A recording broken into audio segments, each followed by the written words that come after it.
এগুলো হচ্ছে কাদারনাথ, আর সাদাগুলো হচ্ছে ব্রাহ্মা। এই যে আপনার বাচ্চা এগুলোর বয়স কত?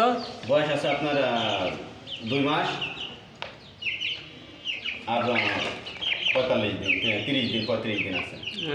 এই ছোটোগুলো আছে 35 দিন, আর এই বড়টা আছে আপনার 2 মাস, আর এই কালো যে বড় দুইটা সেগুলো আছে 45 দিন। আচ্ছা, এই যে আপনার এগুলো বিক্রয় হবে, এগুলো সব বিদেশি মুরগি, আমেরিকান ব্রাহ্মা আর এই যে কাদারনাথ। আমেরিকান হলো ব্রাহ্মণ হ্যাঁ, কাদারনাথ। আর কাদারনাথ। আপনারা কেউ ক্রয় করতে চাইলে আমার আইডিতে নক দিবেন। ওকে, এই দেখুন কত সুন্দর সুন্দর এগুলো, কিন্তু আবার আপনার 5 কেজি, 6 কেজি, 7 কেজি করে ওজন হয়। এটা দেখার জন্য সৌন্দর্য। আপনারা খাঁচায় পালতে পারবেন, সমস্যা নেই, বাসাতে পালতে পারবেন। এটা বাইরে ছাড়া দেওয়া পালতে পারবেন, তবে বাইরে ছাড়া না দেওয়াই বেটার। আপনারা এই খাঁচাতেই সুন্দরভাবে এগুলো পোষা করতে পারবেন। ওকে, সবাইকে ধন্যবাদ। আসসালামু আলাইকুম।